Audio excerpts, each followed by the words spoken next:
లేదు sir. RD వాళ్ళని చెప్పండి, వచ్చిన తర్వాత చేద్దాం. పోలీసులు వస్తారా, ఆర్డీ వాళ్ళు మాట్లాడతారు. వస్తారండి. హలో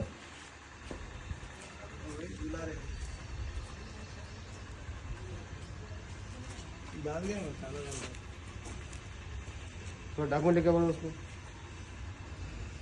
పిలుచుకొస్తాను. వెళ్దాం పదండి సార్. నా బండి తీసుకుని వస్తాను. నా బండి మీద వస్తాను సార్. నాకేం ఇదా कंटोनमेंट बोर्ड के इलाके बालमराई में रहने वाले मधुसूदन रेड्डी पेशे से एक जमींदार है जो उनके दादा और वालिद से इन्हें मिली, लेकिन इनकी जमीन को कुछ लैंड ग्रैबर्स अपनी जमीन बताकर हड़पने के चक्कर में है। आज मधुसूदन रेड्डी ने अपनी तकलीफ मीडिया के सामने जाहिर की, जिसमें उन्होंने बताया कि 1956 में इनकी कुछ जमीन एयरपोर्ट अथॉरिटी ने ले ली थी, जिसका उन्हें कंपनसेशन भी दिया गया, लेकिन उसी जमीन के फेक पेपर्स को बनाकर इनकी जमीन पर कब्जा करने की कोशिश की जा रही है।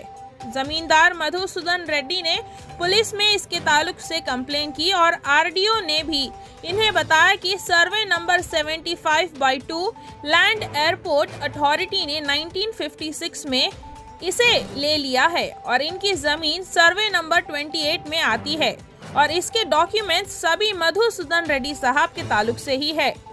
इसके बावजूद इनकी जमीन के पास आकर कुछ लोग जमीन पर कब्जा करने की कोशिश कर रहे हैं। आइए सुनते हैं तफसीलात जमींदार मधुसूदन रेड्डी साहब की जुबानी एक्सक्लूसिव MR न्यूज़ चैनल पे। మధుసూదన్ రెడ్డి అని బాలంరాయ్, నాది రసూల్పుర, సికింద్రాబాద్ అండి.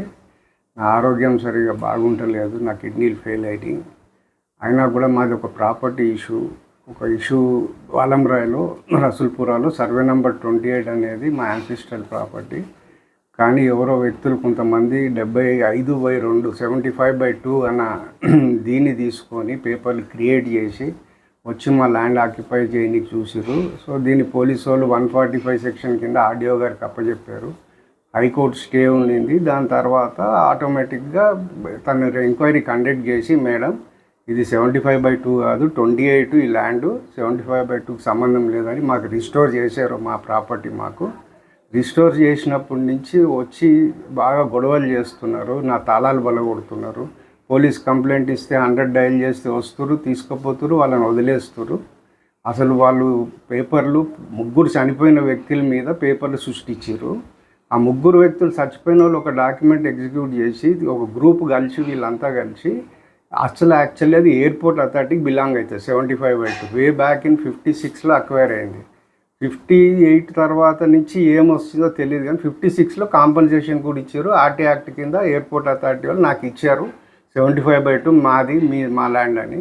అయితే వీళ్ళు గోదావరి బ్యాంక్ అని చెప్పి ప్రైవేట్ బ్యాంక్ కింద కొన్ని డాక్యుమెంట్ మ్యానిపులేట్ చేసి చనిపోయిన వ్యక్తుల పేరు మీద 10 గుడిసెల నంబర్లు వేసుకొని, అక్కడ వెనక స్లమ్ ఉంది, ఆ గుడిసెల నంబర్లు వేసుకొని 15 కోట్లు కొట్టేశారండి బ్యాంక్ పైసలు.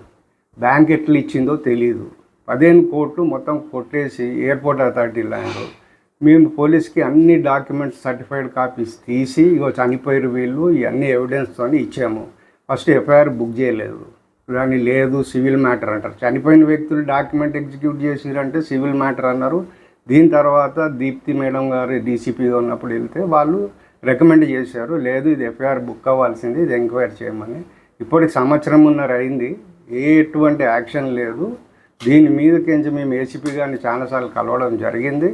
నా ఆరోగ్యం బాగాలేక నేను మా కొడుకు మా సిస్టర్ అడ్వకేట్ ఉంటే పోయి కలిశారు, అయినా కూడా దాన్ని ఎటువంటి ఇది లేదు. ఇప్పటికీ వస్తున్నారు, ఇట్లా పోలీస్ కంప్లైంట్ ఇచ్చినా కూడా వచ్చి తాళాలు బలగొడుతుంటే, గోడలు దుంకుతుంటే ఇస్తే తీసుకుపోతున్నారు, వదిలేస్తున్నారు.